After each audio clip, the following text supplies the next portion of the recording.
Veja no ICL Notícias, segunda edição.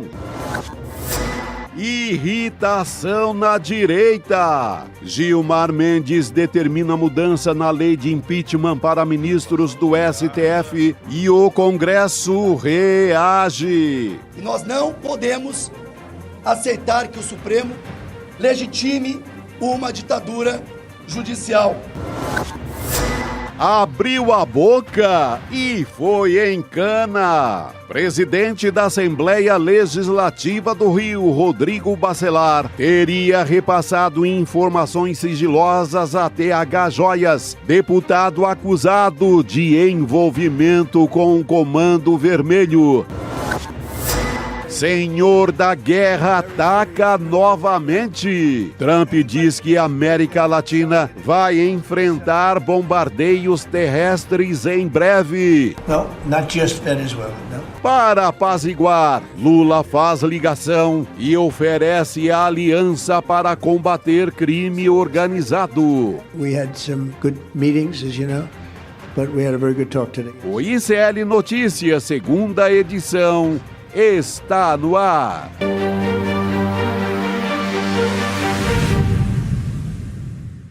Olá, boa tarde. Começa agora o ICL Notícias, segunda edição desta quarta-feira, dia 3 de dezembro de 2025. Seja muito bem-vindo e seja bem-vinda. Boa tarde, Chico Sá. Olha, hoje a oposição vive um dia de fúria. Fúria máxima lá em Brasília. Dessa vez deram folga pro Xandão. Vamos pensar nisso? Exatamente. Deslocou um pouco, né? Foi ali pro gabinete do Gilmar, né? E ali, uma coisa que vai funcionar como uma vacina contra aquela ideia de sair caçando o ministro do Supremo à torta e à direito depois da eleição de 2026. O Gilmar se antecipa à arapuca deles e já bota ali já tranca a porteira. Vamos ver no que vai dar. Vamos ver no que vai dar. Eu aproveito e chamo Heloísa Vilela, que está lá em Brasília. Elô, como é que tá o clima por aí, hein? Boa tarde. Nossa Senhora, clima de tempestade. Ontem a gente falou de Guerra Fria aqui, né? Hoje é de furacão, tempestade, a coisa está bem complicada. E eu acho que ainda existem muito mais dúvidas do que certezas, porque até agora, pelo menos para mim, não ficou clara a motivação do ministro Gilmar Mendes. A gente sabe que havia toda essa preocupação com a próxima eleição, se vai haver um número suficiente de senadores para abrir processo de impeachment contra ministros do Supremo, mas, por outro lado, a gente está num momento em que isso não é uma grande preocupação, porque o presidente Lula está indo bem nas pesquisas, a gente sabe que isso vai ajudar também a eleição de muita gente, então não era exatamente um assunto que estava assim tão premente. Então já fica aquela dúvida, será que foi por isso? Será que tem mais coisa aí? Será que tem problemas mais profundos que a gente ainda nem imagina? Então ficou no ar essa dúvida. Agora, fato é que com essa canetada, o ministro Gilmar Mendes conseguiu unir direita, esquerda, centro. Os discursos aqui estão inflamadíssimos. No Senado foi do presidente Davi Alcolumbre ao grande representante do MDB, também Omar Aziz, ou seja, não está fácil essa história e está difícil de explicar e de aceitar essa decisão assim tão intempestiva e destaco monocrática do decano do STF. Claro que ele vai submeter isso ao plenário, mas ele tomou essa decisão sozinho. Pois é, olha, eu vou colocar toda a nossa audiência na mesma página, tá? Boa. É o seguinte, o ministro Gilmar Mendes, do Supremo Tribunal Federal, ele determinou que somente a PGR, ou seja, a Procuradoria-Geral da República, pode apresentar pedidos de impeachment contra os ministros do STF. Estabeleceu que é necessária a maioria de 2/3, isso para abrir o processo e para aprovar também. A decisão suspende o trecho da lei de 1950 que previa a prerrogativa para qualquer cidadão brasileiro pedir o impeachment do ministro do STF. A determinação de Gilmar é ainda provisória, como disse a Elô, e será analisada também pelos demais ministros no plenário. Isso no dia 12 de dezembro, tá? Um plenário virtual que vai acontecer. De acordo com Gilmar, o impeachment abusivo pode se tornar um meio de intimidar e também enfraquecer o poder judiciário, prejudicando a imparcialidade e a independência dos magistrados. A oposição, obviamente, que já se mexeu. O senador Carlos Portinho, do PL, apresentou uma proposta de emenda à Constituição que altera de forma ampla o processo da escolha dos ministros do Supremo. A proposta aumenta também o poder do Senado na escolha, que cria mandato fixo de 10 anos e restringe as indicações a juízes de carreira. Chico, queria te ouvir primeiro sobre o canetaço do Gilmar e depois esse contra-ataque aqui do Portinho. Ele dá o canetaço, Roberta, mas é numa ação do Partido da Solidariedade e da Associação dos Magistrados Brasileiros. Não é assim, Gilmar acordou e, opa, eu vou lá mexer nesse assunto, não. Ele foi acionado foi provocado, né? Então é o Paulinho da Força, aquele mesmo que queria anistiar de forma light o Bolsonaro, e a Associação dos Magistrados do Brasil, que entram com uma ação no Supremo, cai no Gilmarzão, ele aproveita e antecipa toda essa fogueira que um dia ia ser discutido, mas dando seria. Ele abre já o jogo agora, mas dia 12 vai ser decidido. Quem tiver maioria leva. É difícil de passar mesmo no plenário entre os 12 ministros, 11 agora, né? Porque tá faltando um. De qualquer maneira, eu achei um baita alívio para o Palácio do Planalto. A discussão estava toda... O ringue era Alcolumbre e Lula. Dá uma aliviada, o Lula dorme mais tranquilo hoje porque dispersou um pouco a confusão. Mas, como Elô falou, é furacão no Caribe. Vai lá, Elô. E eu acho que tem, assim, pontos favoráveis e outros não, né? Você colocar essa exclusividade da abertura de um processo na mão da Procuradoria-Geral da República, primeiro, nada democrática, e segundo, muito temerária. A gente pode contar com um PGR hoje, pode contar com algum outro amanhã, a gente não sabe. Então, isso é temerário. Agora, tem um outro ponto que eu acho muito equilibrado. Ele destaca que para você abrir um processo de impeachment hoje no Senado, você só precisa de 21 senadores para abrir o processo, tá? Não estou dizendo para votar. Mas, para você escolher um ministro do Supremo, o Senado precisa de 41 votos. Então, não está equilibrado. Você escolhe com 41 e abre o processo de impeachment com só 21, não me parece correto também. Então, é preciso equilibrar. Então, existem muitas coisas a serem discutidas. Agora, infelizmente, essa decisão anunciada hoje alimentou o discurso que a extrema-direita faz da ditadura da toga, que acusa o STF de ser uma ditadura que manda no Brasil e que rompe com as normas democráticas, o que absolutamente não é verdade. A gente sabe que isso é uma mentira. Porém, essa decisão alimentou esse discurso. Claro que ela está sendo analisada de forma distorcida e levada, né, ao extremo. Mas eu tenho certeza que o ministro Gilmar sabe ou sabia que isso ia acontecer aqui no Congresso. Então, eu não sei se ele teria como apresentar essa discussão para o plenário, em vez de tomar essa decisão sozinho, em vez de tomar a decisão e depois apresentar para o plenário.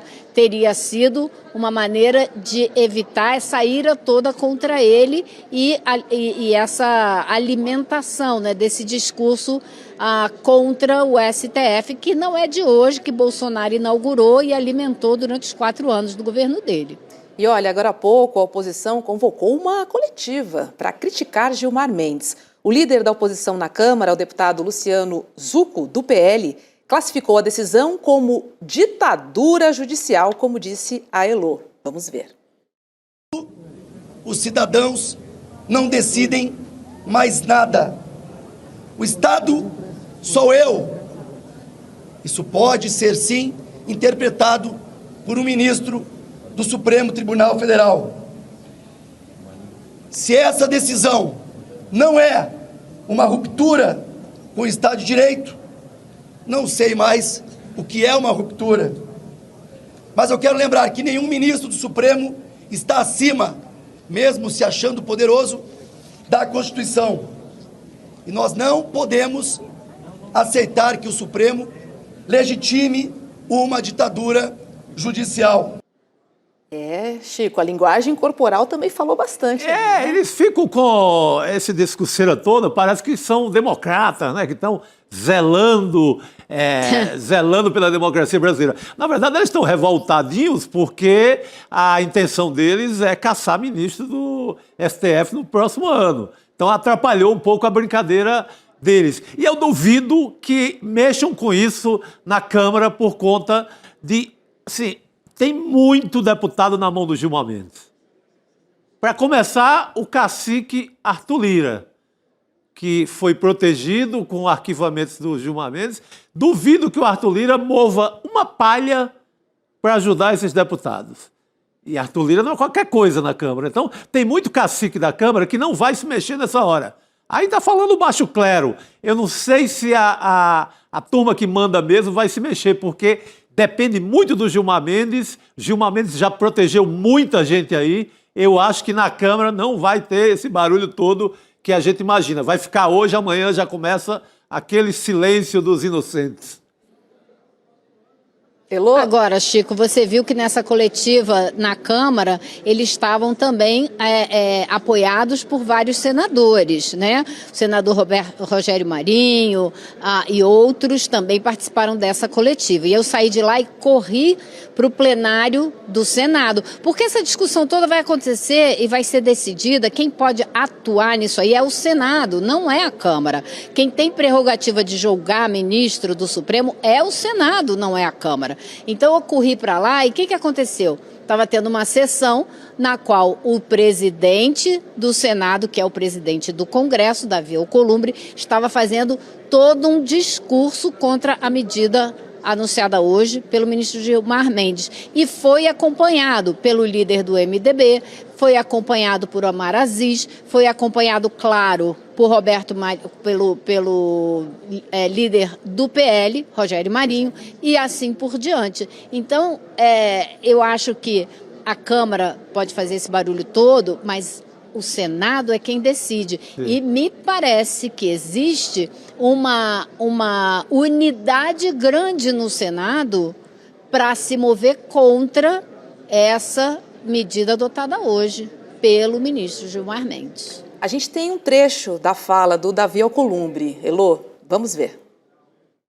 Não é, no mínimo, razoável que uma lei votada em duas casas legislativas e sancionadas pelo presidente da República seja revista pela decisão de um único ministro do Supremo Tribunal Federal. É isso, Elô. Não é razoável. Então, mas não vai ficar só no ministro. Já vai, não, todo mundo vai votar, né? Então vai acabar com esse discurso dele. Volta aí. Pode até não passar essa decisão do Gilmar, ela submetida ao plenário, ela pode ser arquivada, volta ao jogo como era. E aí a extrema-direita vai tentar, nas urnas, que não está essa moleza toda para eles, eleger 200 mil senadores para caçar todos. Ou seja, vamos recorrer à democracia para estabelecer uma ditadura. É isso o sonho da oposição. É isso, porque o plano deles sempre foi destruir o Supremo Tribunal Federal, que é o que as ditaduras modernas têm feito. A primeira atitude que elas tomam é justamente ir contra, tentar destruir o Supremo Tribunal Federal. Isso já aconteceu em outros países e eles querem repetir aqui. Agora, por outro lado, esse anúncio do Gilmar, ele interfere, de alguma maneira, nas prerrogativas do Senado Federal. E elas foram estabelecidas em 1950, precisa de revisão? Precisa. Então, existem muitas discussões no Senado a respeito da possibilidade de passar uma lei que arrume a casa para todos esses processos de impeachment, não só de ministro do Supremo, mas de presidente da República, de vereador, de deputado, e normatize tudo isso, porque as regras são todas diferentes, elas não são iguais. Então, isso acende no Senado essa sede de fazer essa mudança. Eu conversei hoje com o senador Everton Rocha, que é o mesmo que está relatando a indicação do Jorge Messias para o Supremo Tribunal Federal, e que se lembrou, ou foi lembrado hoje, de que há um ano tem um projeto já em andamento no Senado, e ele é o relator, que justamente versa sobre todo esse assunto, e que junto disso, não tenham dúvida, eles vão entrar com a determinação de que nenhum ministro do Supremo pode tomar uma decisão monocrática. Eles querem estabelecer mandatos para os ministros do Supremo, para que o cargo não seja vitalício, e por aí vai. Então, pode ser que agora eles aproveitem esse momento e incluam tudo isso num projeto só, né? Vem aí um contra-ataque. O clima que eu senti, os discursos que eu ouvi no plenário do Senado hoje, que é quem vai ter prerrogativas aí mexidas com essa decisão, foram muito contundentes, e eu não vi nenhuma voz contrária, mas eu não cheguei a ouvir discurso algum do líder do governo, do líder do PT, né? Então a gente também tem que ver o que esse pessoal vai falar. Chico, você acha que essa proposta de emenda à Constituição, ela passa, né? Já que eles estão incluindo aí um tempo de mandato de 10 anos, mudança na escolha, né, do modo de escolher os ministros, enfim. Você acha que passa? Olha, eu acho que o Gilmar antecipou toda essa discussão, que um dia iria acontecer. Eu não sei se passa essa decisão do Gilmar eu tenho dúvida se passa no próprio Supremo. Porque aí você pega o Cássio, Nunes, os dois do Bolsonaro, mas ali o Toffoli, não sei, eu tenho dúvida se passa. Tem dúvidas. O Fux, né, que anda queimado com todo mundo, né? O Fux, então não sei. Uma vez passando, eu acho que vai ter uma resposta do Senado, talvez para ficar como é agora, né? Que é a possibilidade realmente de caçar, do Senado caçar ministros do Supremo, que é o grande sonho, o sonho de uma noite de verão do bolsonarismo. Na próxima eleição. A fixação, né? A fixação, a obsessão. Eles nem pensam tanto. Eles, se possível, eles trocam a presidência da República pela possibilidade de caçar um Xandão, por exemplo. Não é? Porque é o grande sonho deles. Mas, para isso, tem que ter bala na agulha, tem que ter voto na eleição do próximo ano. Não sei se o cenário é tão favorável. Agora, por outro lado, à oposição assim, né, Elo? Eu acho que não é. Não existe, essa conta aí, em princípio, ainda não está fechando a favor deles. Agora, eu acho também, Chico, que, por outro lado, não pode haver um funcionamento da democracia que implique na impossibilidade de caçar ministro do Supremo. Assim, tem que ser possível também, se houver uma improbidade, né? Se o ministro cometer falhas graves, corrupção, o que seja, tem que ser possível também. Então, as regras têm que ser claras. Agora, não é possível que o Senado saia caçando qualquer um porque não gosta da linha, né, ou das defesas que o ministro faz, não gosta da linha de atuação dele, ou porque incomoda muita gente que anda fazendo coisa errada, né? Não pode ser assim. Não pode banalizar. Eu acho que se chegasse a um projeto que sintonizasse tudo isso com a Constituição de 88 e não com uma lei de 1950, seria razoável e seguir dando poder para uma possibilidade de um ato extremo ou de uma corrupção extremada. Você pega algum ministro do Supremo, por exemplo, de calça curta ali, recebendo um pacote de dinheiro para vender uma sentença, para vender uma decisão, corrupção, aí você pode ser caçado. Mas não pode ser caçado por ser contra o Bolsonaro, por ser a favor da democracia, aí não. Uma perguntinha para vocês. Vocês não acham muito poder nas mãos da PGR? Porque, assim, o PGR é indicado pelo presidente da República. Hoje é o Lula, amanhã... Sim. Entende? Eu fico preocupada. Sim, concentra muito. Isso é uma insanidade. Isso, para mim, me soa como uma insanidade. Pode ser o Gonê hoje, pode ser o Aras amanhã, pode ser qualquer um, né? Então, assim, isso é uma loucura. Colocar nas mãos de um ser humano que não tem mandato, que não foi eleito pelo povo, essa decisão exclusiva não me parece correto. Estou com você, Lu. Concentra demais em cima de uma figura só, né? É uma preocupação. Deixa eu trazer outro tema para a nossa conversa, porque a Comissão de Constituição e Justiça do Senado adiou hoje a votação do projeto de lei antifacção, que endurece, penas para crimes cometidos por organizações criminosas. O adiamento aconteceu após um pedido de vista coletivo solicitado pelo senador Marcos Rogério, do PL. A análise deve ocorrer no próximo dia 10 de dezembro, tá? Semana que vem. Bom, antes de chegar na CCJ do Senado, o projeto foi aprovado pela Câmara, isso em novembro, cercado de um mega embate político. A relatoria no Senado é de Alessandro Vieira, que decidiu ouvir órgãos envolvidos e acolheu uma série de sugestões, mexendo então na proposta aprovada pelos deputados. Vamos ver alguns pontos do projeto para a gente discutir aqui? Olha, o PL antifacção do Senado, ele cria o crime de facção criminosa com punição de 15 a 30 anos, podendo chegar a 120 anos de prisão, equipara milícia privada à facção criminosa, aumenta penas como homicídio, roubo, ameaça, extorsão e estelionato praticados por integrantes de facções ou milícias. A gente tem mais uma tela aí. Ela também permite a gravação com autorização judicial de conversas de presos, inclusive com advogado, proíbe a visita íntima a integrantes de organizações criminosas e permite a infiltração de agentes nas facções criminosas. Ela também cria uma taxação sobre bets para arrecadar dinheiro para combater o crime. E falando em taxação de bets, gente, o relator Alessandro Vieira espera apoio tanto do Senado quanto da Câmara. Vamos ver o que ele disse e a gente volta a conversar. A gente sabe da força do lobby das bets, aqui em qualquer lugar. Mas é uma medida razoável, porque sem orçamento não adianta falar em segurança pública. E as bets têm mais do que margem suscetível de tributação.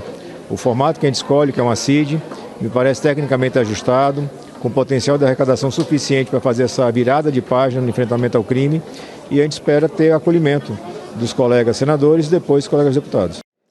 Antes de passar para vocês, deixa eu trazer uma fala do secretário nacional de Assuntos Legislativos do Ministério da Justiça, do Marivaldo Pereira, que classificou o relatório como muito positivo. Nós achamos que o relatório apresentado é muito positivo. Infelizmente, a oposição pediu vistas, o que demonstra, mais uma vez, o mesmo comportamento que nós assistimos na Câmara dos Deputados. Há uma preocupação muito grande do PL, da oposição, com o avanço das agências do governo federal no combate a organizações criminosas. Veja, ontem o governador Tarcísio já dizia que era necessário preservar a autonomia dos estados.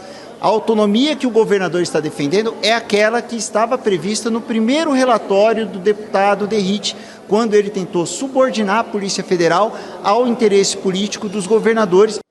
Elô, essa é outra novela, um capítulo à parte também. Com certeza, mas eu acho que do jeito que o texto está hoje, ele melhorou muito do que saiu da Câmara. Além de criar novos instrumentos que facilitam o trabalho de investigação da Polícia Federal, ele também definiu claramente o que é uma facção criminosa, que o texto do Derrite não definiu, ele complicou, ele embolou a definição. Então agora ficou muito claro, são grupos que têm domínio sobre algum território, e também ou, não precisa ser as duas coisas, e operações interestaduais. Então, isso não alivia para as milícias, que era algo que para o governo tinha ficado muito nebuloso. A lei, do jeito que estava, poderia assim, aliviar o lado das milícias. Outra coisa muito positiva também foi, além de garantir a manutenção do fundo que financia as atividades, financia em parte as atividades da Polícia Federal e as investigações, ele cria uma nova fonte de renda. Ele taxa em 15% as bets para alimentar o fundo da Segurança Nacional, que então, assim, ele não só evitou a sangria, que havia essa intenção, né, do Derrite de tirar um pouco do dinheiro da Polícia Federal e distribuir para os estados, mas ele também criou uma fonte nova de arrecadação para financiar os equipamentos, as ações, né, a atividade da Polícia Federal. Então, o governo saiu muito feliz com essa proposta. Claro, vai ficar de olho em como ela será tratada aqui na Câmara, porque ela vai ter que voltar. Ela saiu da Câmara, fizeram modificações no Senado, ela tem que voltar.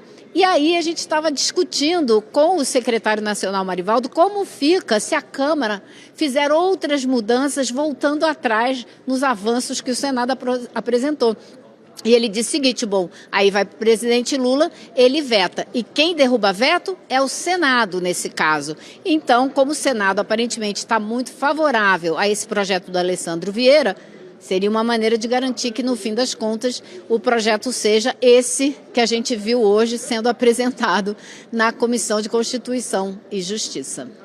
Chico, um ponto muito sensível foi essa insistência, né, do Derrite em tirar o dinheiro da Polícia Federal, ou seja, enfraquecer a polícia, em outras palavras.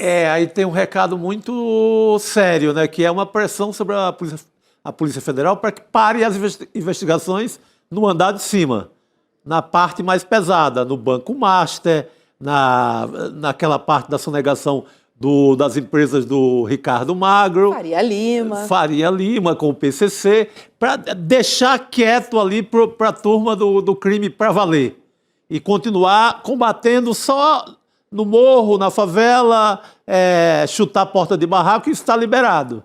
Não quer dizer que não tenha que combater o crime em qualquer lugar, mas se você faz um desenho que o crime deve ser combatido só embaixo e nada em cima, você está comprando ali uma proteção para a sua turma, não é?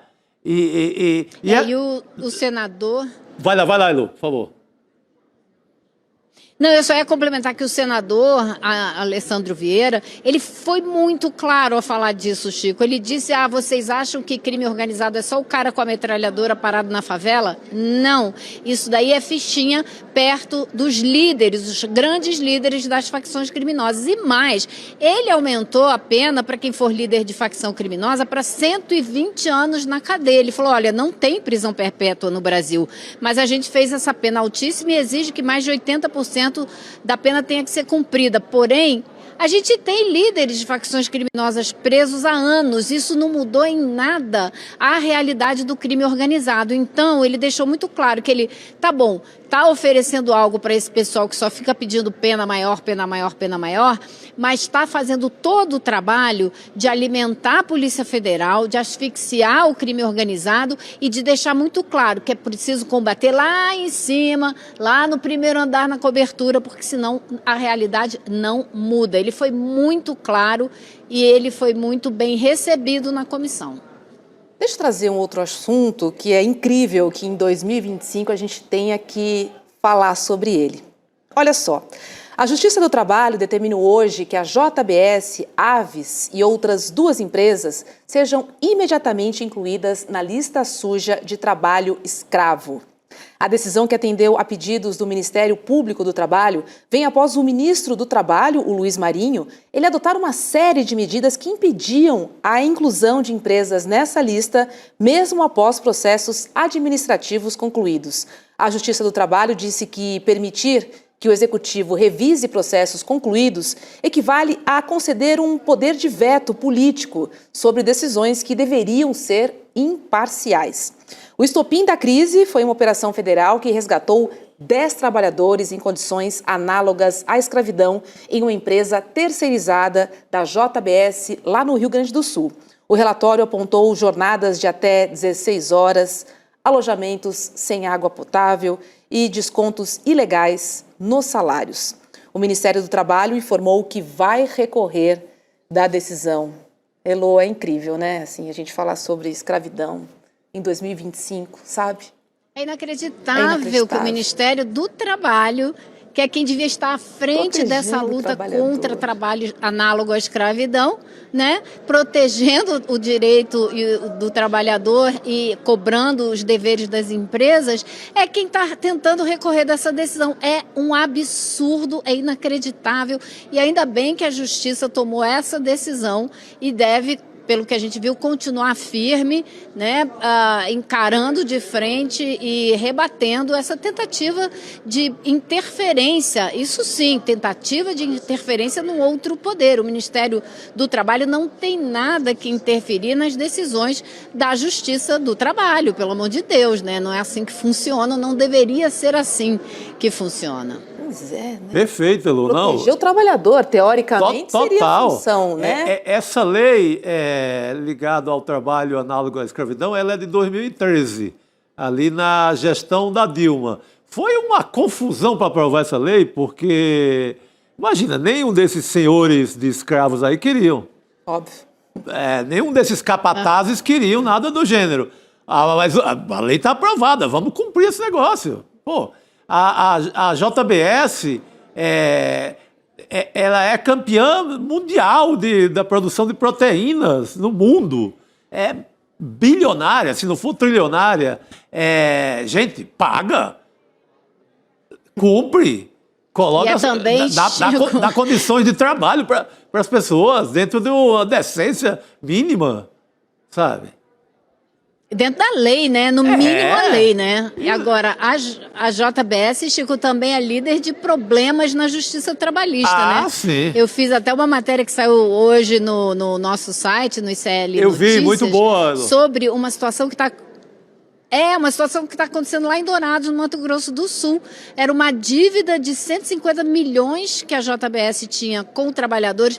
São coisas assim, de horas trabalhadas não devidas, são também pessoas que trabalham numa temperatura muito baixa. Então a lei exige um tempo, acho que é 1 hora para cada 20 minutos, 1 hora de trabalho para 20 de descanso, ou menos, 40 para 20, não sei, não me lembro agora. Mas existe toda uma regulamentação e que a empresa não estava seguindo, expondo as pessoas a uma situação muito ruim. Então foi feito todo um acordo, fechado o acordo, e quando as dívidas iam começar a ser pagas, o juiz da segunda vara do trabalho lá de Dourados, que estava fechando esse acordo, foi afastado, acusado por mais de 10 processos administrativos pelo presidente do tribunal lá da região, em Dourados.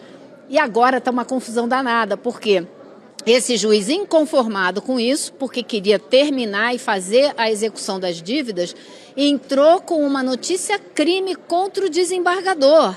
Um desembargador que gravou uma conversa secretamente, chamou o juiz no gabinete dele, gravou secretamente uma conversa e tentou usar isso em algum momento. Então, tá assim, um pega para capar lá na vara da 24ª região, por conta disso, porque o juiz fez o acordo, estava começando a fazer as dívidas serem pagas e foi afastado do caso. Aí ele depois descobriu que o desembargador, presidente do tribunal e também corregedor, porque ele acumula as duas funções, teve encontros que não estavam na agenda com os advogados da JBS dentro do tribunal, quando ele não tinha nenhum caso que ele estivesse tomando conta que envolvesse a JBS. Então, assim, está tudo bem estranho, mas o CNJ recebeu hoje uma denúncia-crime por conta dessa história.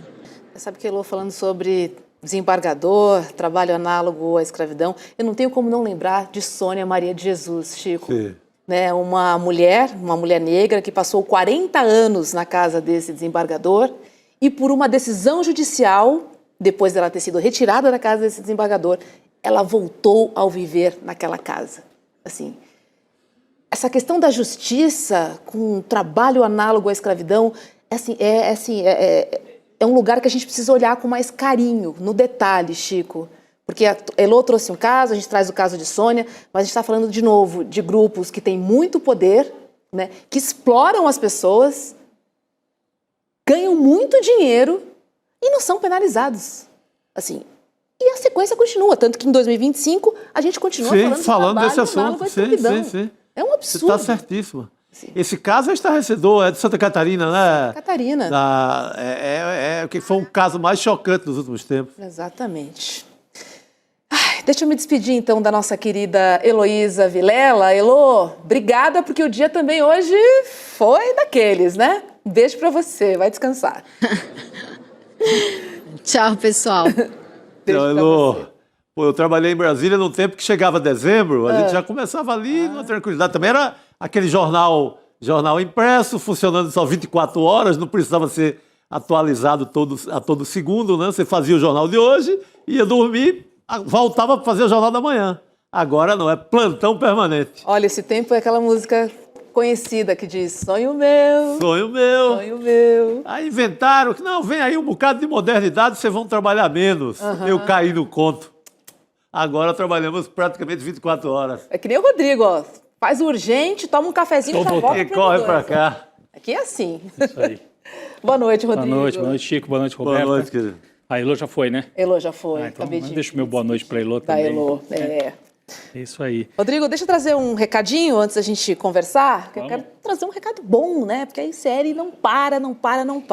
Na semana passada, a gente teve um dia histórico, né? Não só para o ICL, mas para a educação brasileira. Porque estão abertas, você sabe, as matrículas para a primeira pós-graduação do ICL em Teoria Crítica da Sociedade. Esse é um projeto acadêmico totalmente inédito e revolucionário.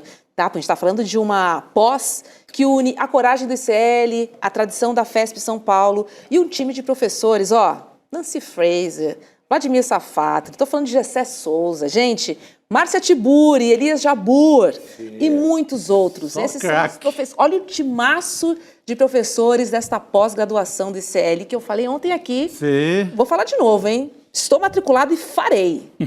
Quero que você seja meu companheiro de turma. Então, corre lá e acesse icln2.com.br para garantir a sua vaga. Olha só, Teoria Crítica da Sociedade. Eu que já sou cri-cri, vai depois dessa pós vai vou ficar dobrar a meta. Eu só digo isso para vocês. Olha só, gente, só para finalizar, ainda tem um pacote, tá? Você ainda pode ganhar 6 livros, você que se inscrever na pós-graduação do ICL. Esses livraços aí, podem ser muito seus. Bom. Corra lá. E essa teoria crítica da sociedade é no sentido não só de fazer uma crítica teórica, mas de tentar mudar a sociedade. Então, é mais adiante do que a gente imagina. Pois é. Vamos receber a nossa primeira convidada da noite, a doutora Damares Medina. Boa noite. Ainda não? Não temos Damares. Enquanto a Damares, porque eu sei que são vários assuntos jurídicos, né, doutora Damares, eu vi vocês debatendo essa questão do Gilmar Mendes, né, certamente é um dos temas que ela vai falar, entre outros, né, a Damares Medina. Eu queria só dar, assim, eu falei rapidinho no ICL Urgente, e a gente debateu um pouco entre os colegas jornalistas mais cedo. A minha impressão é que o Gilmar Mendes errou a mão. Aí, eu não estou nem fazendo análise jurídica, mas ele abre uma guerra, né, com a oposição, e não só a oposição, tem gente assim que nem é bolsonarista e tal, que vai se alinhar agora contra o Supremo. Eu sei que a situação não é de normalidade, não dá para a gente fazer o debate como se estivéssemos no país, né, em que todo mundo tem as melhores intenções. Os bolsonaristas estão preparando aí um golpe. Eles querem eleger senador para derrubar ministro do Supremo. Eu acho que, na verdade, eles tornaram muito explícito esse golpe muito cedo. Exatamente. Aí o Gilmar foi com a vacina enviesada. Mas para tentar, é uma vacina. Mas é enviesada, Chico. Aí a vacina fere um pouco, é cheia dos anticorpos ali que prejudica também a lei agora. Além desse grupo, né? A vacina dá uma febre na democracia, essa vacina do Gilmar. Então, tem que... antecipou um debate que eu acho que ia ter logo mais. E aproveita agora, faz um projeto arrojado, sintonizado com a Constituição de 88 e pronto. Sim. Nem Gilmar, nem o que o bolsonarismo quer. Nem Gilmar, nem golpismo bolsonarista. Mas acho que a nossa convidada está chegando, é isso? Ela sabe mais do que a gente, por favor. Vamos lá. A gente vai tratar desse assunto também, mas olha, agora com a doutora Damares, seja bem-vinda. Boa noite antes, né? Boa noite. Boa noite a todos, obrigada.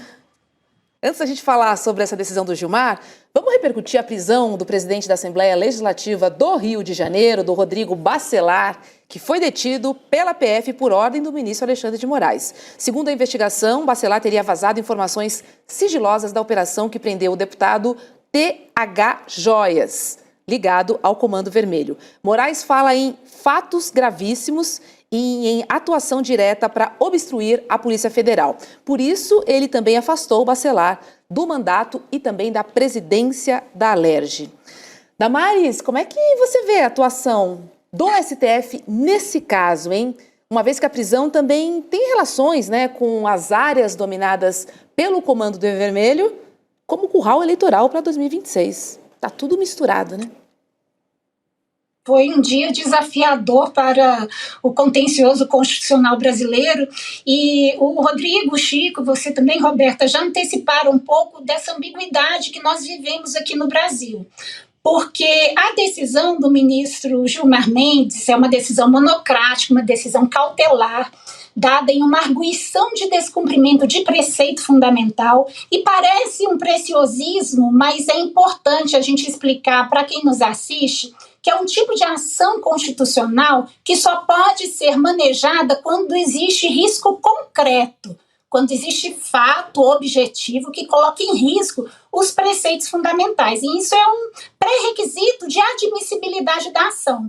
Então, sem sequer analisar esses requisitos, e ele deixa isso claro, na 8ª página do voto tem um parágrafo em que ele fala assim: vou deixar para analisar essas questões preliminares quando for julgar o mérito. O que no processo constitucional é um contrassenso, né? Porque você tem que, antes de dar uma medida cautelar, analisar se o instrumento que a parte manejou é ou não cabível, né? Então ele meio que colocou o carro na frente dos bois. Mas outro dado também relevante e que conecta com as duas notícias de hoje, né? A busca e apreensão na 13ª Vara de Curitiba, determinada pelo ministro Dias Toffoli, e agora essa prisão preventiva do presidente da Alerj, determinada pelo ministro Alexandre de Moraes. Lembrando que, de acordo com a Constituição, quem tem a prerrogativa de foro, no caso, né, de deputados estaduais, é do STJ. Então, mais uma vez, é o juízo universal do ministro Alexandre de Moraes. E essa hiperexpansão dos poderes do Supremo Tribunal Federal, no que a literatura tem chamado atualmente de constitucionalismo defensivo. Então, são situações nas quais as instituições elas reagem ou se antecipam para se proteger. Mas como toda exceção, toda quebra de acordo tem o seu custo, né, isso provoca, de fato, um desalinhamento entre o equilíbrio dos poderes. Muito bem. A doutora Damares já acabou trazendo os dois assuntos, vinculando, de certa maneira. Três assuntos, né? Os três. Alerj, Gilmar e a 13ª Vara. E a 13ª Vara. É o super supremo atuando em todos os campos. Muito bom.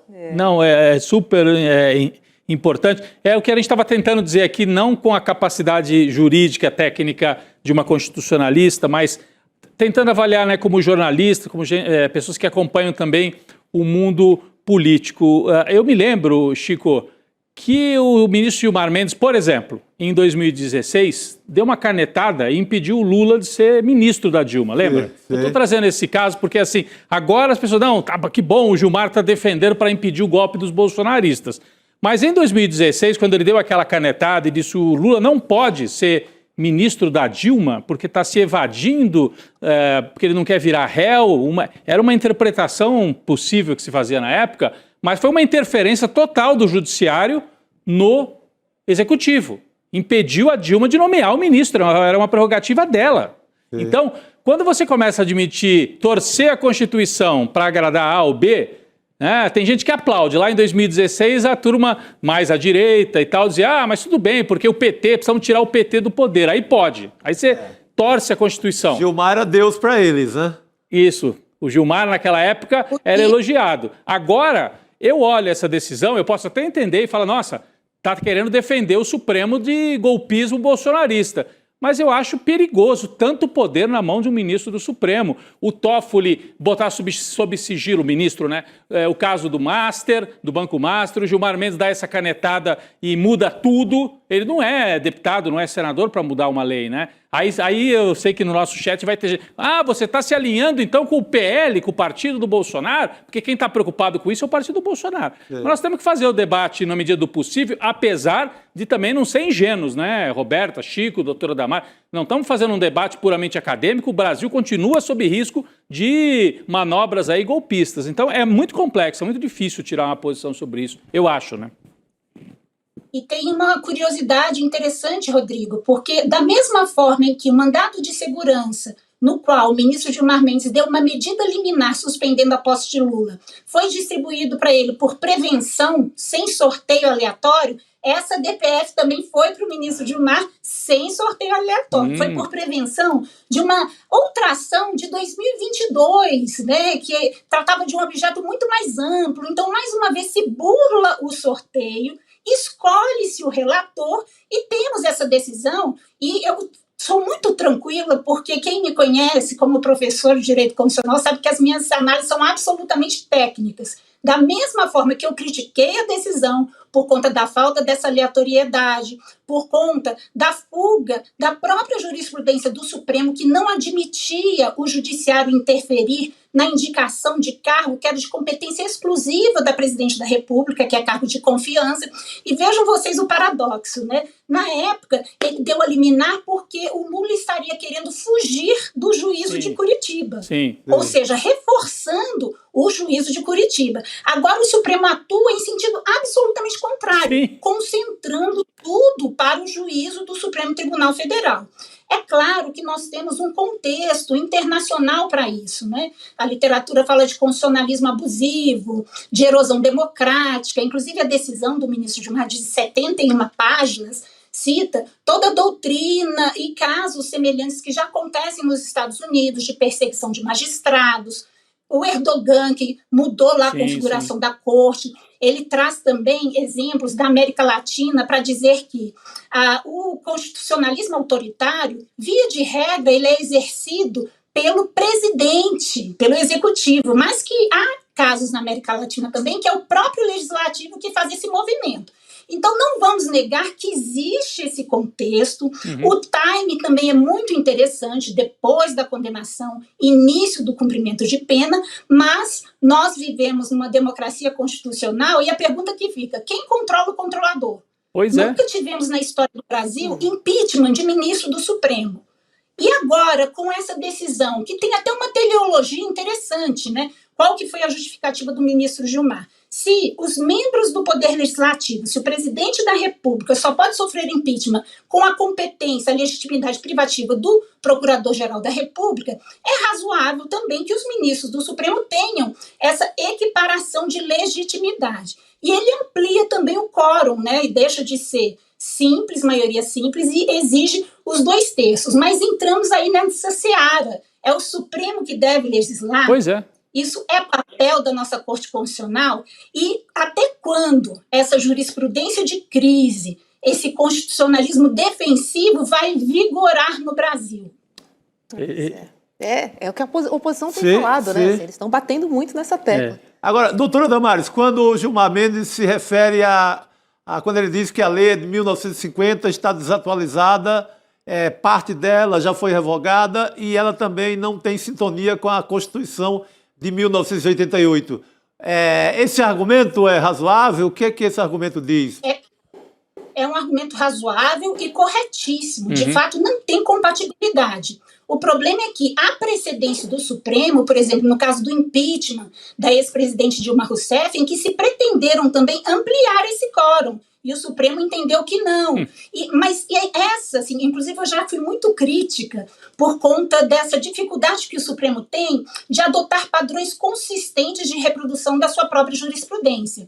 Mas é uma característica da nossa jurisdição constitucional. Não posso, como jurista, cientista, individualizar esse caso nessa situação específica, porque o Supremo, o que ele mais faz é adotar um posicionamento hoje, 2 anos depois mudar. Tem um caso célebre, inclusive, que eu sempre cito, que diz respeito à competência da Justiça do Trabalho para julgar danos decorrentes do contrato de trabalho. O plenário do Supremo julgou, falando que a competência era da Justiça do Trabalho, e 3 meses depois reviu esse entendimento.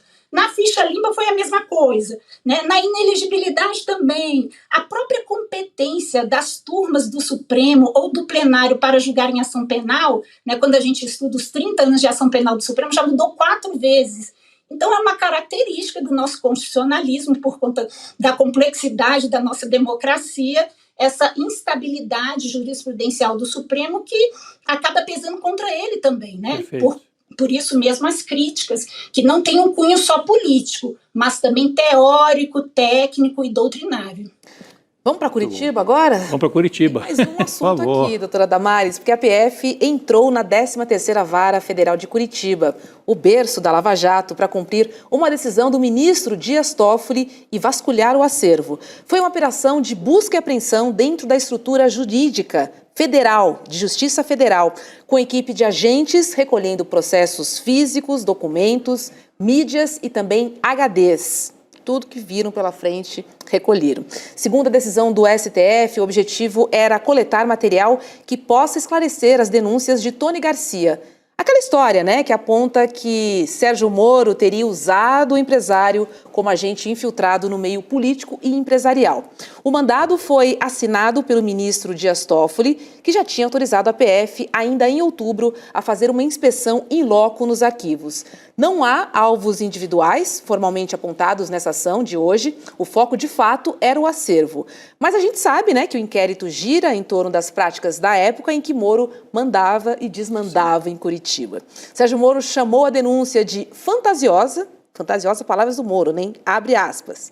Em nota, a defesa disse que o senador não tem qualquer preocupação com o amplo acesso pelo STF aos processos que atuou como juiz e que essas diligências apenas confirmarão que os relatos de Tony Garcia são mentirosos, doutora Damares. Vamos ver, né?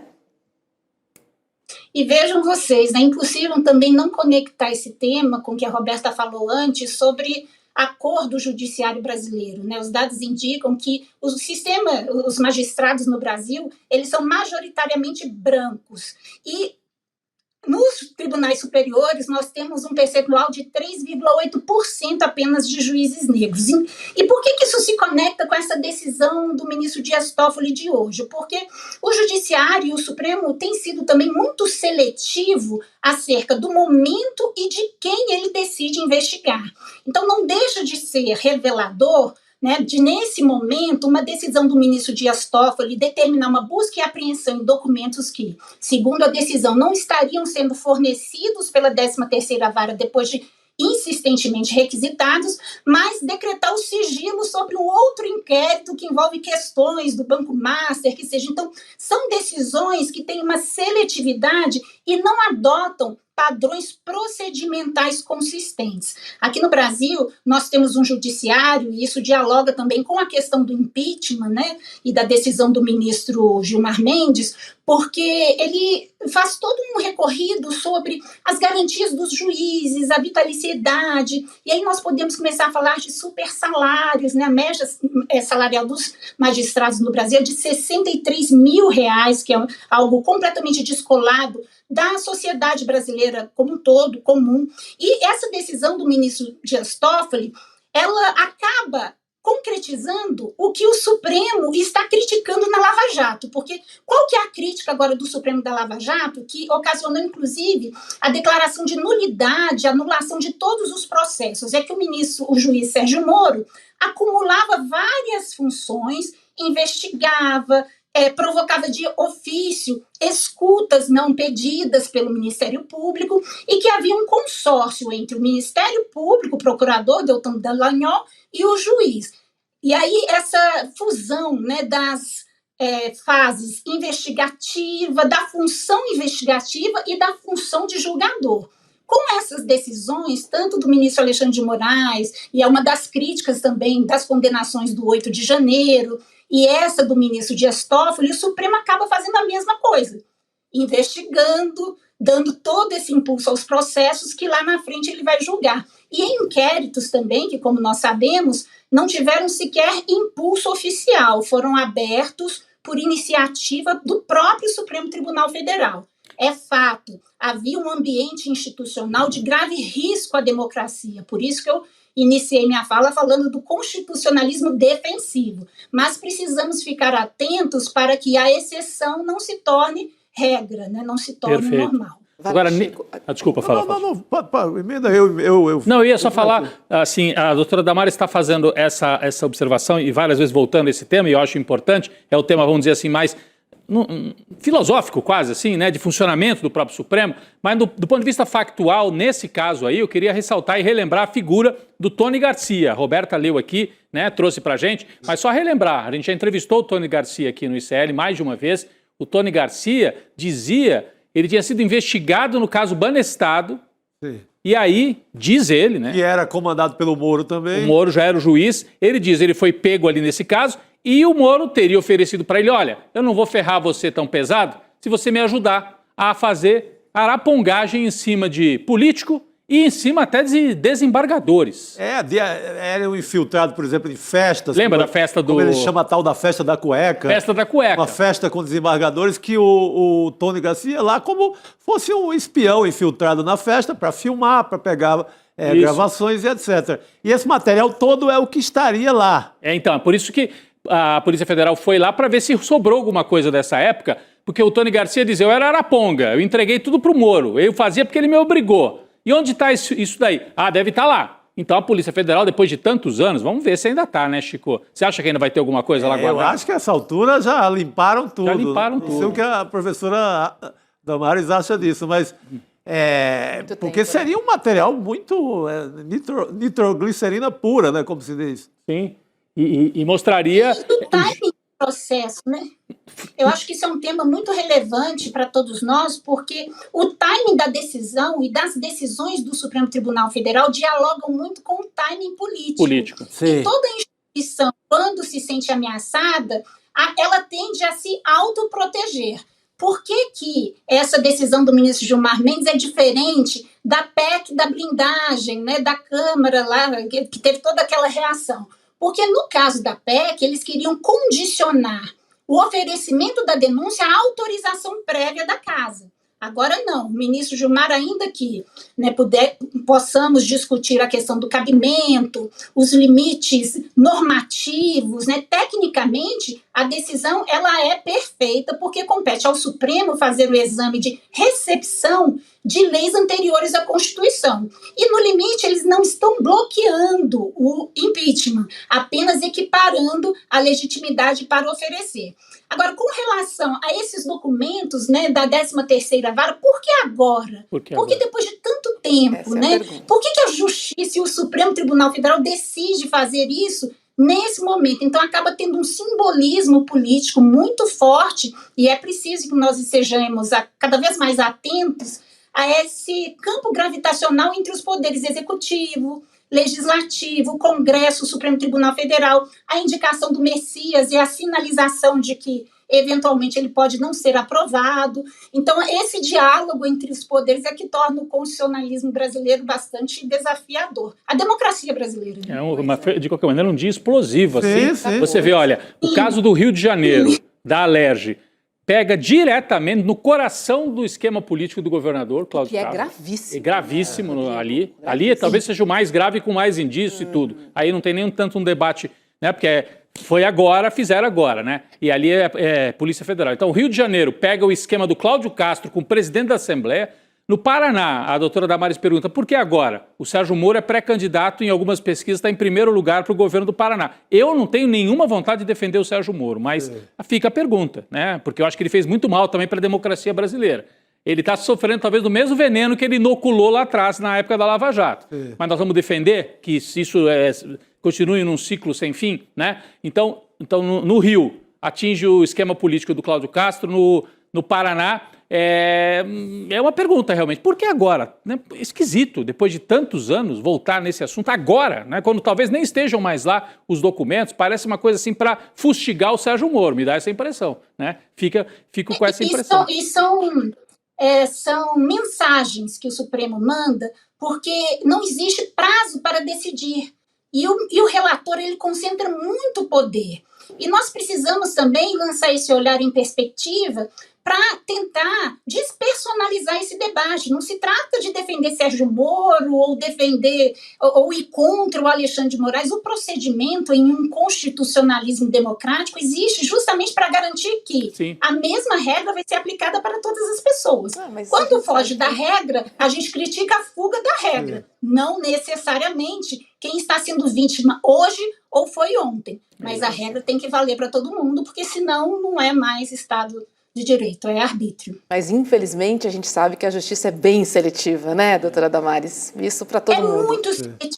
Não, ninguém escapa. Essa questão do tempo de decidir, ela precisa ser enfrentada de fato, né? E vejam vocês, né? O ministro Gilmar Mendes, ele constrói um risco real, porque a DPF existe um risco real, a partir de um contexto conjuntural dos Estados Unidos, que tem os juízes sendo perseguidos, de outras democracias constitucionais, mas que, diante de um fato real, de nunca ter havido um impeachment contra nenhum ministro do Supremo. Existem vários pedidos protocolados no Senado, mas daí para pressupor que isso é um risco concreto, realmente tem que se fazer um salto aí bem hermenêutico, bem sofisticado. Porque o que existe é um plano da extrema-direita, um plano verbalizado pela extrema-direita para a eleição de 2026, pensando em eleger, fazer uma grande bancada no Senado e daí caçar, eles dizem abertamente. Sim. Mas tem um tempo ainda, né? E tem o povo, que é quem vai escolher os senadores. É isso. E aí, Chico, você tocou num ponto central, porque, teoricamente, né, doutrinariamente, a DPF e o controle de constitucionalidade, ele não serve como preventivo, não serve como medida preventiva. Sim. E principalmente a medida cautelar. Então, ele cria, de fato, uma vacina, né, para impedir que eventuais contextos políticos, e eu vou ser bem clara, com fundamento constitucional, a decisão ela é muito bem fundamentada, mas acaba tendo esse efeito preventivo que não existe nesse tipo de ação de controle de constitucionalidade. Doutora Damares, que final de ano para o judiciário, hein? Vamos ver até que dia vai. Se bobear, vai até o dia 25 de dezembro. De 3, hein? Exatamente. Chega o carnaval e não chega... e tem um detalhe interessante. O ministro já submeteu a cautelar e essa DPF para o plenário virtual, na última pauta do ano, que começa no dia 13 e termina no dia 19. Então isso vai deixar de ser uma decisão monocrática e passa a ser uma decisão do plenário do Supremo Tribunal Federal, logo antes do recesso, para não dar tempo de ninguém falar nada. Exatamente. Trabalhar até o Colado no Natal. Né? Exatamente. O pessoal resolveu trabalhar bastante nesse mês de dezembro. Doutora Damares, obrigada. Uma boa noite. Obrigado. Boa noite, querida. Obrigada a todos. Boa noite, gente. Tchau, tchau. Tchau, tchau. Comunidade, vamos ajudar o Instagram do ICL Notícias a bater 1 milhão de seguidores? Eu vi que depois que a gente falou aqui, deu uma mexida boa. Vamos lá. Ali andou uns 2 mil. Então, precisa andar mais. Para chegar no 1 milhão, tá faltando agora 17... 16? Vamos 16 gastar a quarta 16 mil, ó. 16 mil. Só 16 mil? Não é nada. É rapidão. Não é nada para o nosso jornalismo corajoso, independente, que está aqui todos os dias. E lá, Robes, no Instagram do ICL, tem uma coisa legal que tem muito conteúdo que não é dito aqui, não é falado. Por exemplo, você pega a Manuela Borges gravando lá um vídeo em Brasília especial para as redes do ICL. Nem é veiculado aqui, então é quase um veículo a mais. É isso. Por favor, né? Vambora. Vamos. ICL Notícias no Instagram, compartilhe. Tem o QR Code ali no perfil do ICL Notícias, então fica fácil. Compartilhou, fala, tira uma foto, segue aqui. Sabe aquela pessoa que você quer passar uma informação, mas ela não te ouve? Você fala, segue lá o ICL Notícias para ver se você entende um pouquinho. Que tal, hein? É isso aí. Vamos seguir aqui o programa, gente, porque Donald Trump disse em uma reunião de gabinete que os bombardeios terrestres contra os alvos ligados ao narcotráfico na América Latina vão começar muito em breve. Vamos ver o que ele disse, ó. Bota na tela, por favor. Ó, eu quero que esses barcos sejam eliminados e, se preciso, vamos fazer ataques terrestres, assim como fizemos no mar. Essas pessoas mataram mais de 200 mil pessoas, isso nos Estados Unidos, no ano passado. E esses números estão baixando. Estão baixando porque estamos fazendo os bombardeios com os barcos, né?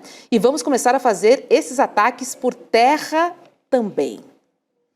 Bom, e para a gente entender melhor, vamos receber agora o nosso professor de Relações Internacionais, o Leonardo Trevisan, que sempre tem aquele olhar curioso, né? E faz a gente pensar sobre qualquer notícia. Professor, boa noite, seja muito bem-vindo. Temos aí novas ameaças de Donald Trump, né?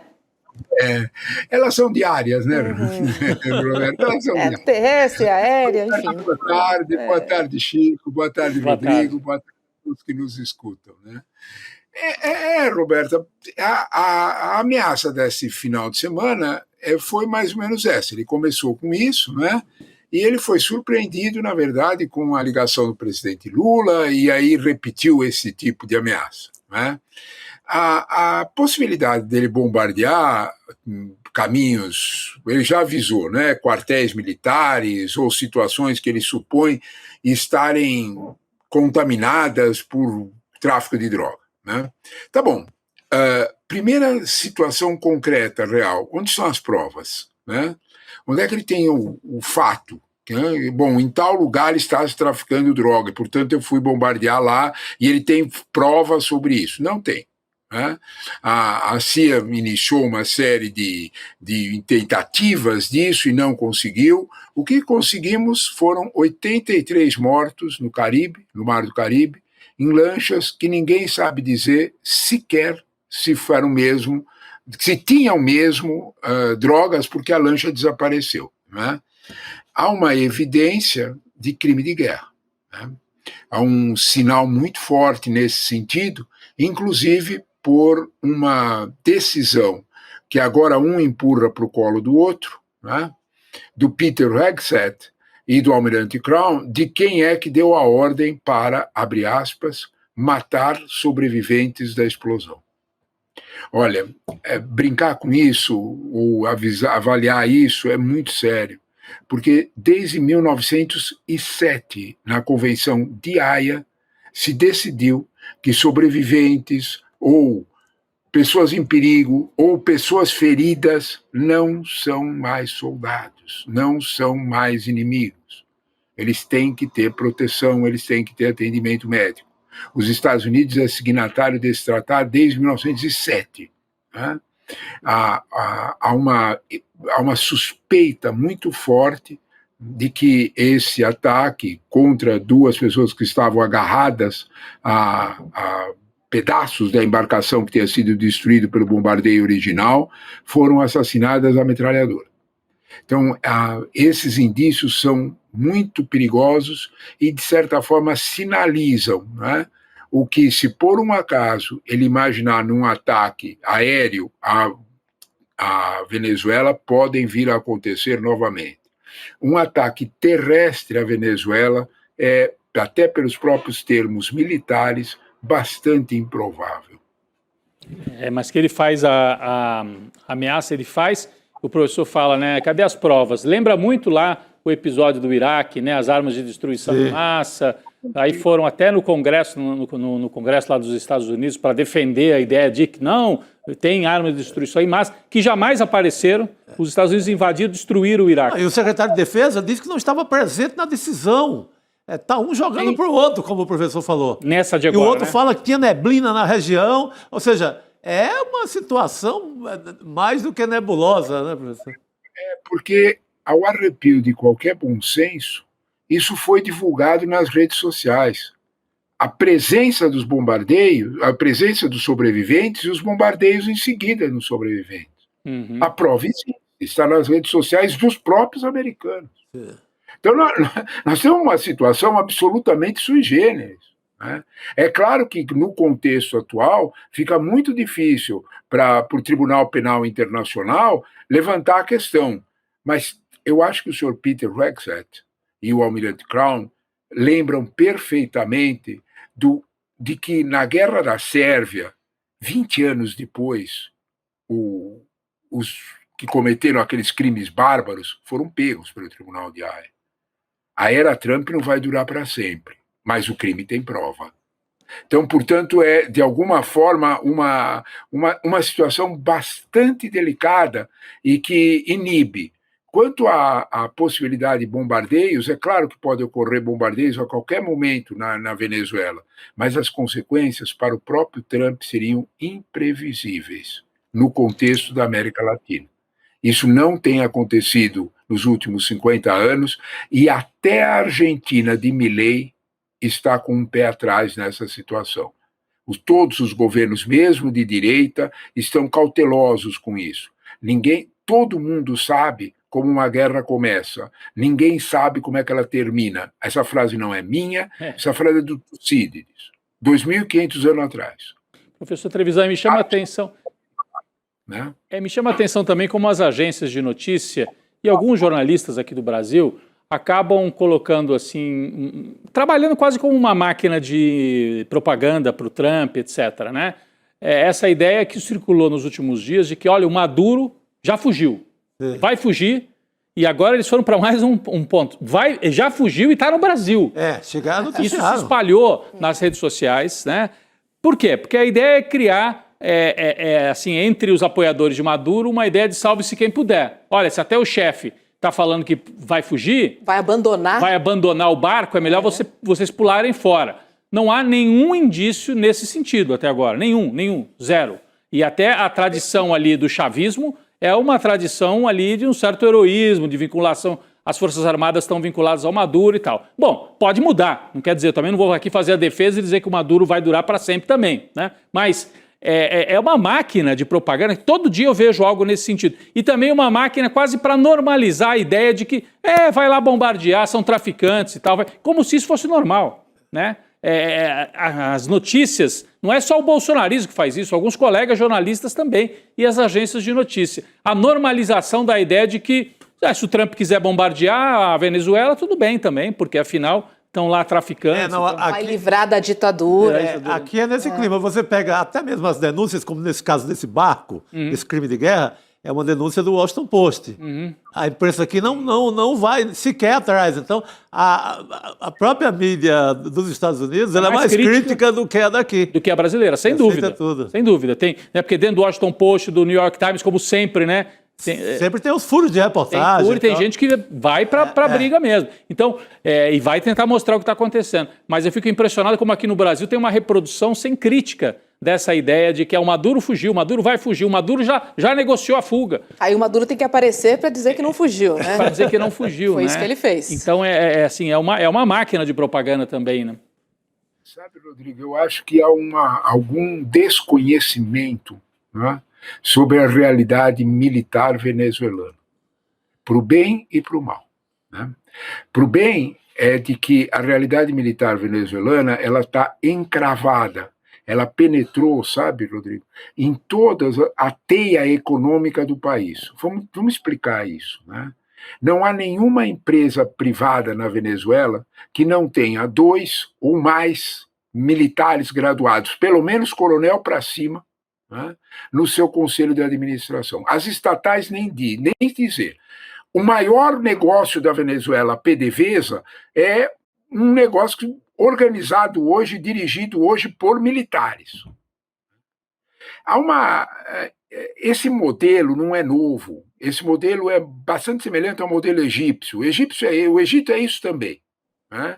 A economia do país está envolvida nisso e funciona desse formato. Maduro, nesse contexto, é um peixe pequeno. Eu vou repetir. Maduro, nesse contexto, é só a cara do regime, não é o poder. Se você procurar o poder, ele está muito mais com o general Vladimir Padrinho, que é o comandante do exército, o ministro da guerra, que domina toda essa teia. Substituir ou não Maduro tem pouco significado. Observe que todo o grupo da Maria Corina admitiu com todas as letras que o maior erro deles na questão eleitoral, em tudo que eles fizeram, foi de não negociar com o poder de fato, que são as Forças Armadas. Essa realidade, a gente, se não olhar para essa... E a Venezuela está se transformando, isso é fato, num caso único da América Latina. Não há outro caso semelhante a esse. Os Estados Unidos não querem isso, os Estados Unidos de Trump, de Biden, não querem ditaduras militares na América Latina, porque eles sabem perfeitamente que vira um problemão. Porque depois, como tira? Uhum. Então, e geralmente esses militares, se são de direita, vão fazer negócios escusos, se são de esquerda, podem complicar muito mais. Não compensa. Então, a Venezuela, você trocar ou não Maduro, é um desconhecimento da realidade venezuelana. A estrutura do poder não é essa, não é Maduro, não é um poder civil. A gente observa isso no parlamento. O parlamento está na mão do Diosdado Cabello, que é um coronel, que esse sim já teve comprovado envolvimento com tráfico, não era ministro, exatamente pelas condições impostas à Venezuela, o grupo militar teve que acolhê-lo como uma dissidência, e ele hoje é ministro do interior, tapando a figura de Delcy Rodrigues, que era uma figura melhor, uma economista que, nos 2 anos que o Biden retirou a sanção econômica, meio que reconstruiu os preços da Venezuela. Então, do que nós estamos falando? Nós estamos falando de um profundo desconhecimento de causa, como se você tirasse o Maduro, a ditadura venezuelana caísse no dia seguinte. Desculpa, não é isso que vai acontecer. Não tem nenhuma estrutura para isso. Então, portanto, isso tudo é uma... Sabe, Rodrigo, você acertou. De alguma forma, isso é marketices, isso são factoides do senhor Trump, porque ele fica na mídia como lhe interessa. A cada pouco ele arruma um.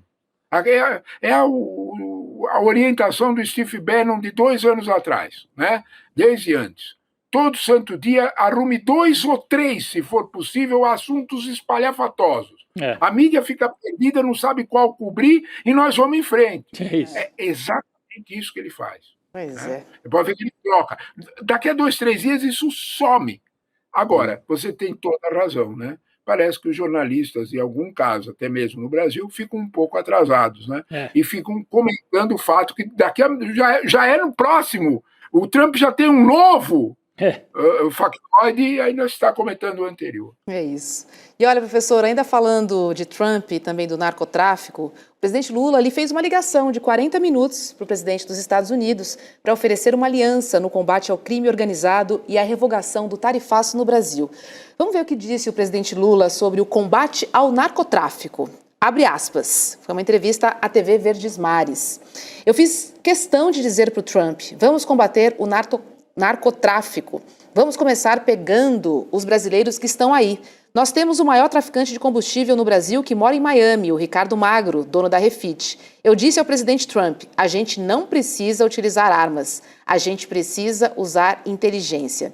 Já sobre a revogação do tarifaço, o Itamaraty soltou uma notinha. Vamos ler. Lula indicou ter sido muito positiva a decisão dos Estados Unidos de retirar a tarifa adicional de 40% imposta a alguns produtos brasileiros, como carne, café e frutas. Destacou que ainda há outros produtos tarifados que precisam ser discutidos entre os 2 países e que o Brasil deseja avançar rápido nessas negociações. Donald Trump também pareceu bem feliz com a conversa. Vamos ver o que ele disse. We had a very good talk. I like him. Very good. We had some good meetings, as you know, but we had a very good talk today. Professor Trevisan, vou passar a bola para o senhor aqui, porque a gente quer te ouvir. Olha, primeira observação sobre isso, né? A diplomacia brasileira, o presidente Lula, deu um show, né? Porque ele, na verdade, aproveitou as oportunidades que os fatos ofereciam. Né? Ele percebeu que havia um clima no Brasil de percepção de todo esse episódio da Refit, que é Manguinhos, né? A refinaria de Manguinhos, que mandou para fora mais de 19 bilhões. Né? Então, provado é 12, né? Mais 7 estão ainda em estudos, o Banco Central está levantando. Então, do que nós estamos falando? Nós estamos falando E o ministro Haddad completou isso depois, explicando exatamente o que aconteceu. O que aconteceu foi que a Refit e outros fundaram um fundo em Delaware. Esse fundo era fictício, não tinha recursos. Ele recebia recursos do Brasil de forma ilegal, o dinheiro era mandado para lá. Dinheiro que não era para pagar impostos, que não tinha recolhido os impostos, nada disso. Mandava o dinheiro para lá. O dinheiro seguia para lá e ele voltava para o Brasil não como um gasto que tem que pagar imposto, ele voltava como um investimento desse fundo que é fictício. Foi isto que o presidente Lula ofereceu a Trump. Vamos eliminar esse processo. Para Trump, ele gostou muito disso, porque Trump descobriu a possibilidade de falar uma coisa bem concreta. Eu estou perseguindo as organizações criminosas de Delaware e não sei o quê. Se ele vai ou não mesmo perseguir, vamos esperar os fatos. A Polícia Federal e o Banco Central Brasileiro fez a sua obrigação. Mandou para lá, mandou para o Trump, deixou para o Trump, numa conversa telefônica, todos os fatos relativos a isso.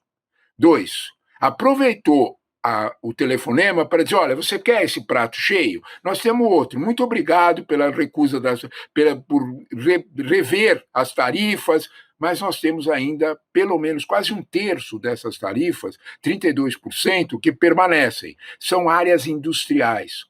São áreas de complemento, de cadeia produtiva interligada. Isso quer dizer o seguinte, o sujeito começa a fazer o tênis aqui no Brasil, manda para os Estados Unidos põe uma colinha, põe uma propagandazinha, põe um corinho e vende. Isso se faz com equipamento elétrico, se faz com ferro gusa, uma série de outras situações. Então, isso está parado, porque as tarifas para isso ainda não foram retiradas. Isso prejudica muito o produto industrial brasileiro. Aí, desse jeito, o presidente Lula estava cuidando desse problema. O presidente Lula tocou no assunto Venezuela? Tocou sim, mas na nota oficial da Casa Branca emitiu esse ponto. O que é que o presidente Lula falou para a Venezuela? Não tem saída militar. Para a Venezuela ser invadida pelos Estados Unidos, é isso que os militares americanos têm avisado, aqueles 10 mil fuzileiros navais que estão nos barcos, não dá nem para o começo. Eles precisam de pelo menos de 5 a 10 vezes mais soldados. Quem é que disse que o grupo MAGA, o Make America Great Again, quer uma nova guerra nos Estados Unidos? Onde é que está isso aí? As pesquisas do YouGov e do Atlas Intel provam que mais de 80%, as duas, em diferentes épocas, do pensamento MAGA, aquele pensamento trumpista, não quer uma outra guerra, não. De jeito nenhum. Eles são isolacionistas. Eles não sabem nem onde está a Venezuela e muito menos querem saber. O que nos leva a fazer uma pergunta concreta, né? Por que Trump está fazendo tudo isso? Eu acho que a gente precisa observar isso olhando para petróleo. E aí a gente precisa observar que talvez Trump tenha feito ofertas baixas demais, ou o grupo venezuelano também revidou, dizendo, escuta, se vocês querem, vão pagar um preço melhor. Do que nós estamos falando? Uma semana antes de colocar os barcos, né, todo esse show de guerra no Caribe, uma semana antes dos 3 primeiros barcos aparecerem e depois forem crescendo, Trump eliminou, reviu, cortou as sanções do governo americano para a Chevron, para a refinaria, para a maior refinaria, para que ela voltasse a operar na Venezuela. Motivo: os americanos e uma parte dessas petrolíferas, por causa das sanções, estavam ficando fora da festa na Venezuela. Venezuela e Guiana formam o mesmo lençol petrolífero. A Guiana estava recebendo, até a Petrobras foi para lá, empresas chinesas, empresas europeias, outras empresas asiáticas, até a Petrobras, repito, foi lá e disse, olha, nós queremos entrar na Guiana, vocês têm a maior reserva de petróleo do mundo, é maior que a da Arábia Saudita. Aí os americanos olharam bem para isso, disseram, peraí, mas e a gente? Não podemos entrar na Venezuela por causa das sanções? A Guiana lotou, nós ficamos fora. E eles entraram via. Na semana seguinte vieram os barcos. Eu e você, Roberta, temos o direito de fazer a mesma pergunta. Por que os barcos vieram depois do agrado? O que aconteceu? Se não entender essa pergunta, não entende a raivinha do Trump. Senão é porque, desculpe, quando a gente fala de Trump, nós estamos falando de negócios. Quando a gente fala de Trump, nós estamos falando de dinheiro. Olha a Gaza. Olha a própria Ucrânia, em que ele está de olho gordo em cima das terras raras ucranianas e está negociando com os russos isso. Então, quando nós olhamos para esse quadro, a gente tem uma ideia melhor, né, de que não compreendemos bem o espírito trumpista, sabe, Roberto? O espírito trumpista está absolutamente envolvido em negócios. Se alguém tem alguma dúvida sobre isso, observe a revista Forbes. Se alguém achar que a revista Forbes é de esquerda, eu aconselho algum tratamento psiquiátrico. Sim. Porque é grave. A revista Forbes publicou que a fortuna pessoal do senhor Trump, nos 10 meses de agora até outubro, foi de 3,5 bilhões para 7,3 bilhões. Dobrou. Meu Deus. Meu Deus. Aqui nós não demos isso. Lá fora nós demos com cuidado. O Estadão deu pequenininho. Então, quando nós olhamos para isso, a gente tem uma ideia melhor do que é que nós estamos falando. Né? E quando a gente fala disso, a gente precisa, né, tomar a devido cuidado de só falar de coisas provadas. A revista Forbes não foi processada pela família Trump. Alguma coisa tem, né? Então, de algum modo, se não processa a revista, é porque as provas são evidentes, né? Aí você se pergunta por que a mídia americana não cai de pau. Ela cai, né? E tanto cai, e a situação é crítica, que mês a mês o apoio a Trump diminui. Ocorreu uma eleição no domingo passado, num pequeno condado em Virgínia. Uma massa quase toda ela trumpista. A candidata democrata quase ganhou a eleição, foi por pouco. Isso é um sinal. São sinais repetidos. Não é só a eleição em Nova York, não. Não é só o governador de Virgínia. Tem um clima nos Estados Unidos. E aconteça o que acontecer, em novembro que vem tem eleição. Novembro é 11 meses de agora. Então, de algum modo, Trump precisa mesmo desses factoides para poder mexer, né? Enquanto a fortuna dele pessoal cresce. É isso. Ocupa as manchetes e enche o bolso, né, professor? Você resumiu. Resumiu, Roberto. Não sou eu, meus amigos também, né? Porque a gente sabe que teve muita gente ficando rica aí. Nenhuma. É aquela reunião com os banqueiros lá, que ele foi flagrado falando. Não sou só eu, vocês não têm nada para falar de mim, vocês estão ganhando como nunca. É isso. É isso. É isso, tá gravado, eu vi. A CNN mostrou, eu vi. Então, de alguma forma, né, nós temos aí uma situação curiosa, vamos dizer assim, porque isso era típico do hemisfério sul, sabe, Chico? Era a característica típica da gente, né? Sim. Eu sempre Trump fez uma coisa muito curiosa. Ele pegou os hábitos do hemisfério sul e pôs lá no norte. Pois é. Deram uma viradinha no globo. Mais ou menos isso. Professor! Isso mesmo, uma viradinha. Obrigada, viu? É sempre um prazer ouvir o senhor. Uma boa noite. A conversa é muito boa. Isso é que é bom. A gente troca ideia aqui de uma forma muito legal. Obrigado. Obrigada. Rodrigo, Roberto. Um abraço a todos vocês. Obrigado, professor. Obrigada. Uau, quanta notícia, quanta análise. Esse é o ICL Notícias, segunda edição. E agora, na sequência, tem Provocação Histórica falando sobre a violência contra as mulheres. A gente tem visto casos alarmantes, com muita brutalidade. E no comando do Provocação tem ele, Lindener Pareto. E a convidada de hoje é a filósofa Márcia Tiburi. Bom Provocação para vocês. Obrigada, Rodrigo. Valeu, Roberto. Obrigada, Chico. Valeu, querida. Beijo, comunidade. Até amanhã. Amanhã a gente se encontra. Tchau, tchau. O Brasil vive um momento decisivo e entender o que está em jogo exige mais do que manchete. As decisões que moldam o país vêm de uma longa trajetória de desigualdade e concentração de poder. Para compreender o presente e agir com consciência, é preciso olhar para a história e as estruturas que formaram nossa sociedade. Pensando nisso, nasceu o curso de pós-graduação do ICL da FESP-SP, Repensando o Brasil, Sociedade, Política e História. Um programa reconhecido pelo MEC, voltado a quem quer pensar o Brasil com profundidade e rigor intelectual. Vai acontecer o lançamento da nova turma da Pós no dia 14 de dezembro, às 8 horas da noite. Entender o país é o primeiro passo para construir o futuro com consciência.